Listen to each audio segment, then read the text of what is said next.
You can trust the British just like you can trust American governments. Anything they say is true.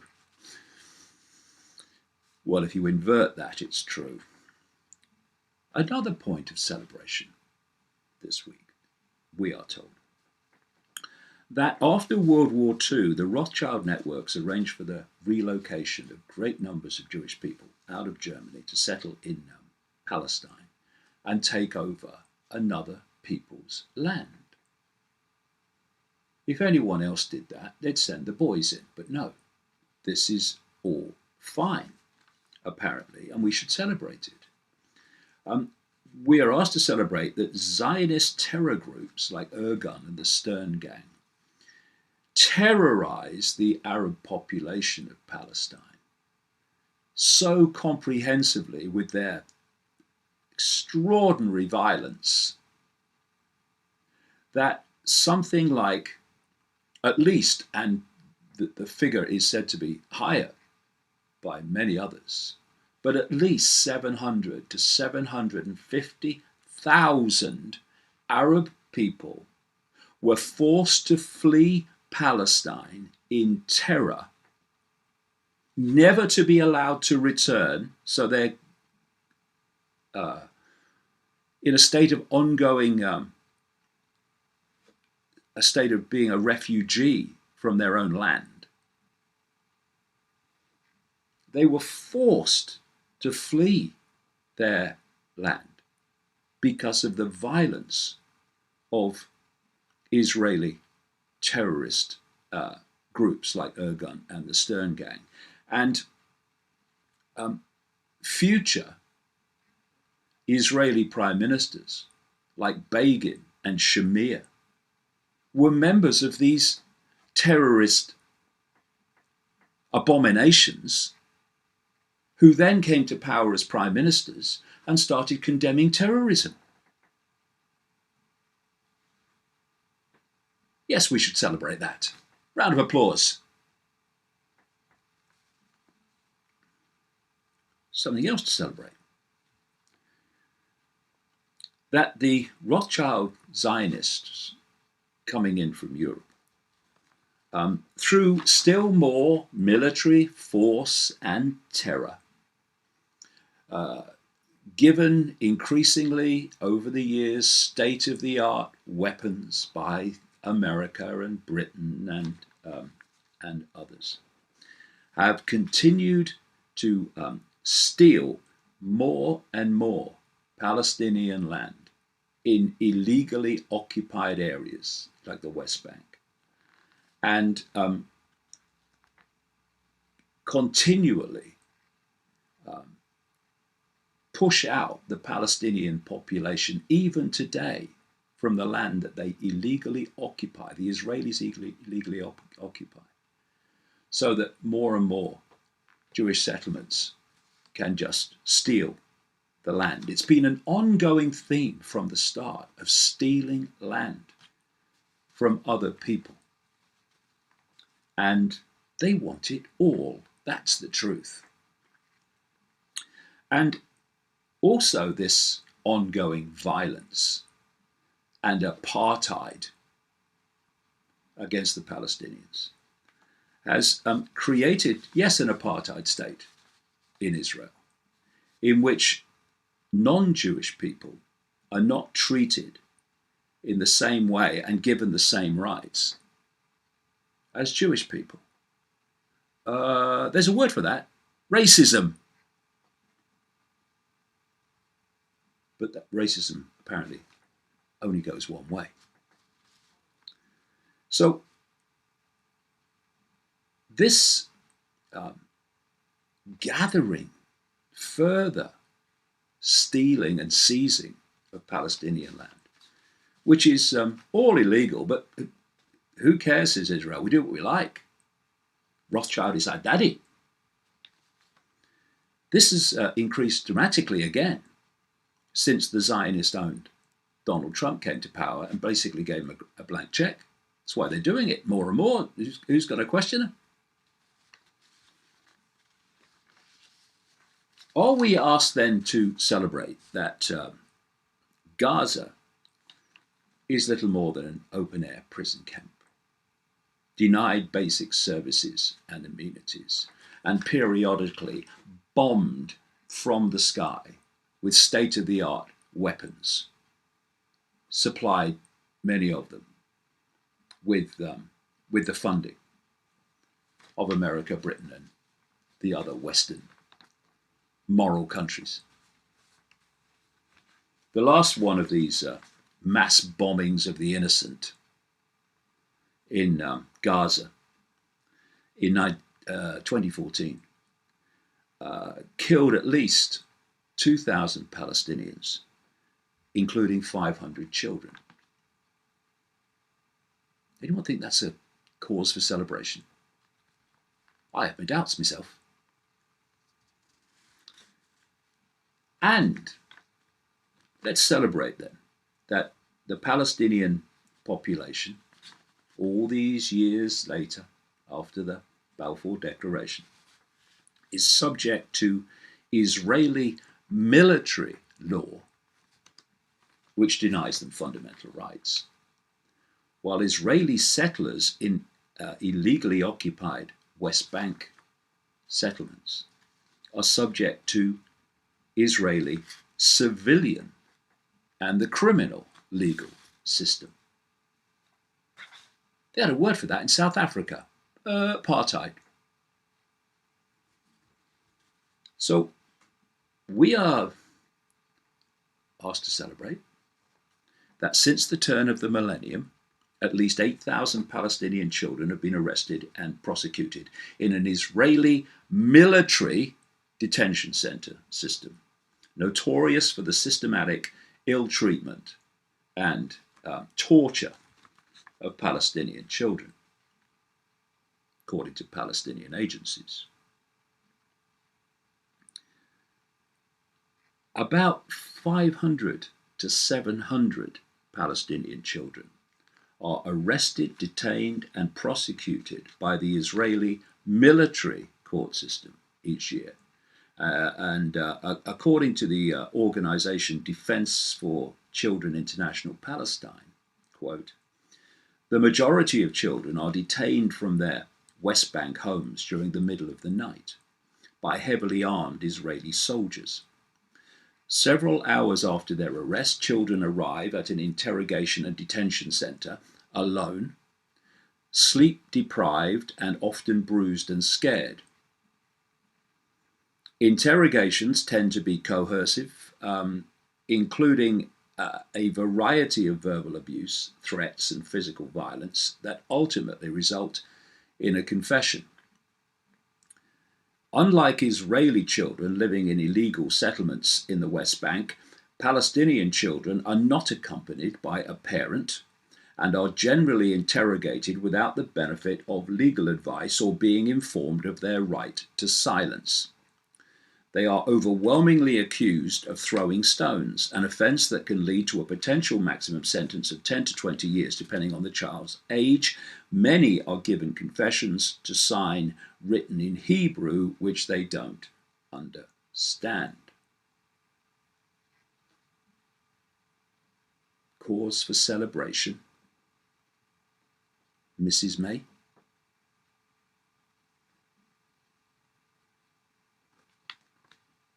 According to 2016 figures, 440 children under 18 are held in military detention, and almost 2.5 times the number imprisoned the year before. So it's getting bigger and bigger and bigger.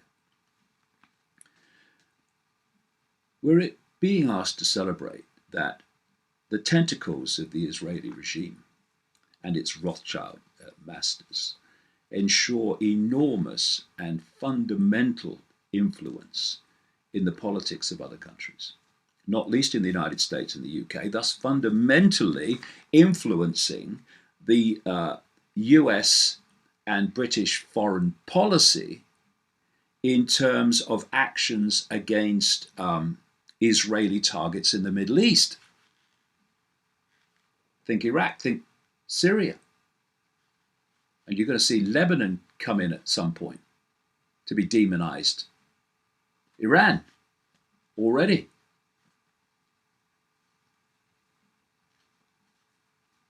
According to a leaked email from the former US Secretary of State, Colin Powell, Secretary of State at the time of 9/11, Israel has hundreds of nuclear warheads pointing at Iran.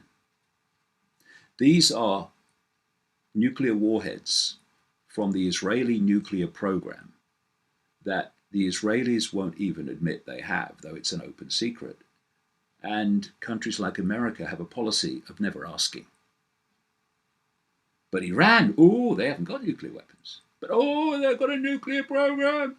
Danger to the world. One of the most trigger-happy countries on earth, Israel? No, don't ask. Why does this country, this sliver of land, have such global power to ensure that things like that happen? Answer that question, and a lot about the world will be answered.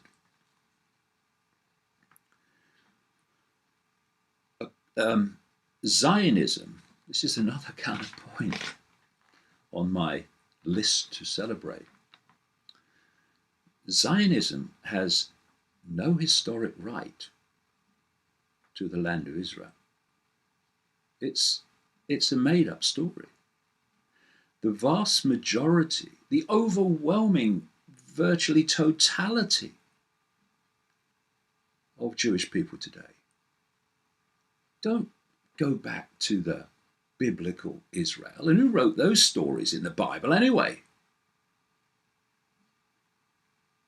They go back to a place called Khazaria in what is now part of Georgia, southern Russia, the Caucasus, and around the Black and Caspian Seas. That's where they come from.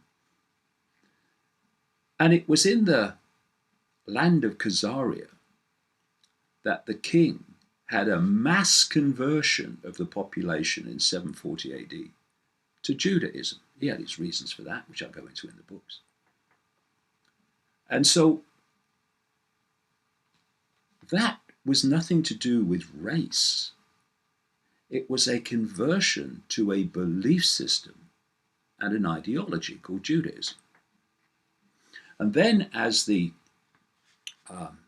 Khazaria Empire broke up, these Judaism worshipping Khazaria people moved up into Eastern Europe, settled there. Then they moved across into Western Europe, settled there.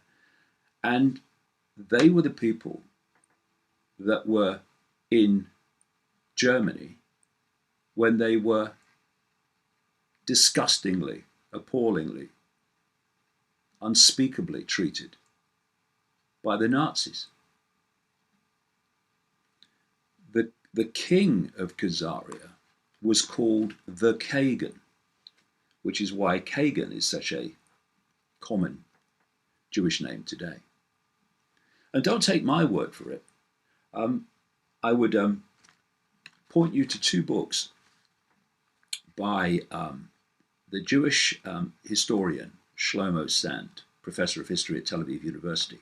One is called The Invention of the Jewish People, and the other one is called The Invention of the Land of Israel. I've covered the story at some length in my own books as well, and other Jewish writers have highlighted this, among many others. So, we're being asked to celebrate that the Balfour Declaration led to the stealing of someone else's land, and basically an invasion, based on an historical hoax, really. Certainly an historical lie.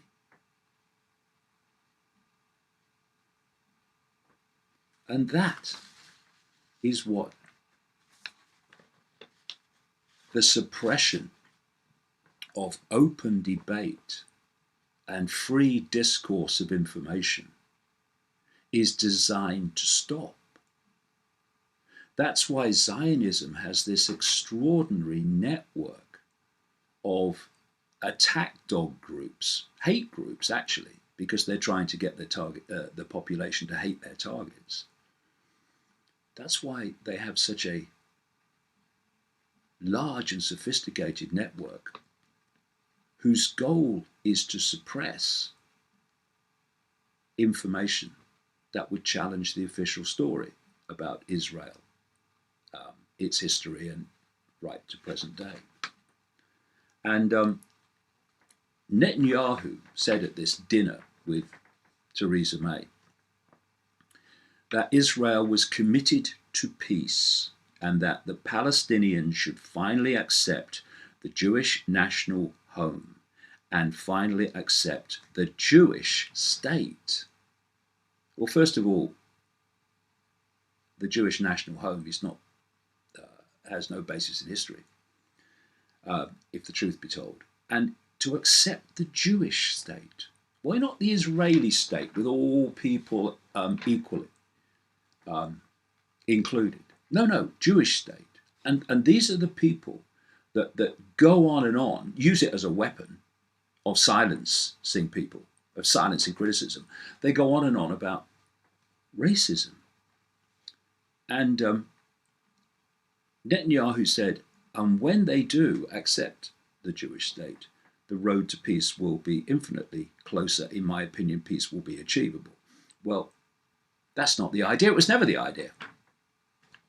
The idea was to take it all. And that's what they're doing now. 100 years after the Balfour Declaration, after we've reached the consequences that it eventually led to, we desperately need certainly open debate, but also some maturity and seeing things as they are and not as they were and as they different people would like them to be. So Israel now clearly has a lot of Jewish people.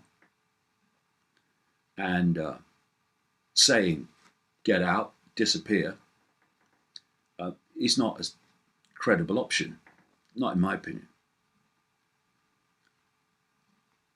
But if we are going to see a state of peace and harmony amid this catastrophe that's unfolded since Balfour, then any agreement has got to be based on justice, on fairness, and on equal rights in every way to everyone who lives in that land. Because without that, how can there be any celebration?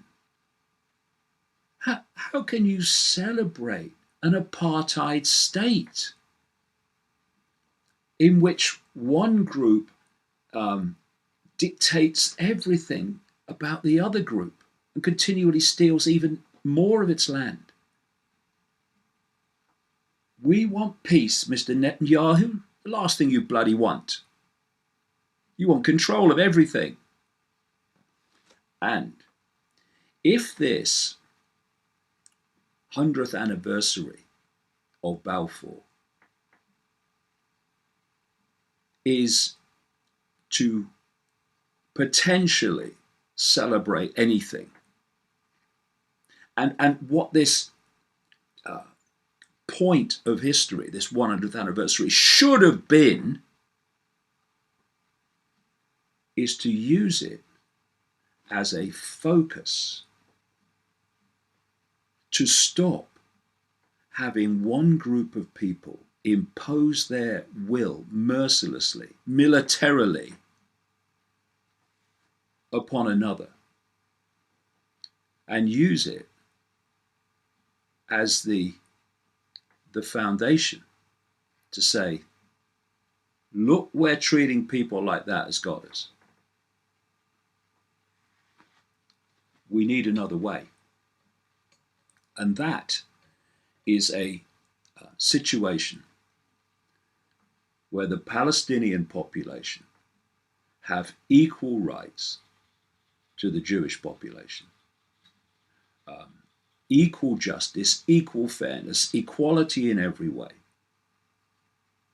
And if they want to have their own country, which they control, then that surely is the least that can be offered in the light of a process in which Balfour was such a pivotal point,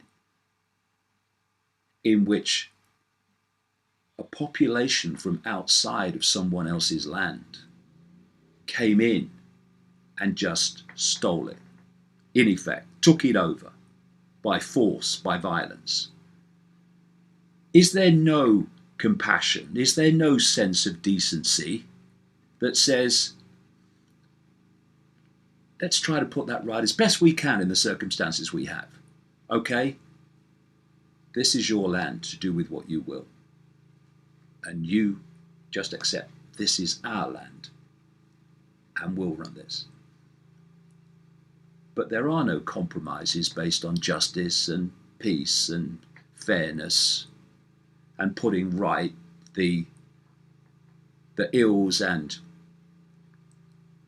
appalling happenings of history. Instead, it's just go on stealing, go on taking, go on occupying until there's nothing left for Palestinians at all. And that has been the goal from day one. And that's why there is nothing to celebrate about the Balfour Declaration until the day that justice prevails. And I, for one, I'm not holding my breath. Hey, if it's one thing we can celebrate, even though it's a minor victory, is that the veil has been lifted off this country. This country we're not allowed to talk about, not allowed to speak truth on. It's been lifted, people. It's been lifted. This whole Israeli, what? Impunity. This whole Israel censorship. It's been lifted, people. This country has been committing atrocities after atrocities. Last night I was watching that Corbett Report documentary. An unconvicted war criminal, Netanyahu. People, check it out. Check it out. Check it out, people. It will show you how evil is allowed to take place in this world. It's been allowed to take place, just like Epstein. He's been allowed to do what he's doing. Rich and powerful elites, they're all a part of it. And you have people saying that Trump is not a part of it. He was blackmailing this and blackmailing. How can you be blackmailed if you're not into young people? You think no one can catch me on a video with a underage? Oh, how is that possible? Even in the same room, you can't get me on a tape. Because when I see that I'm coming out, I'm raising the alarm. I'm burning everything down. That's me. So they're part of it. They're part of it. What? They're fans. The cult, the Trump cult, the MAGA cult. They still have to ponder. They still have to live in illusion that, hey, Trump is not a part of it. He's just been blackmailed and they're controlling elites and enough of them. Hey, you're a part of it. Hey, get out of here with that nonsense. Get out of here with that nonsense. You're definitely part of it. You didn't raise any alarm. You like the young, hey, people.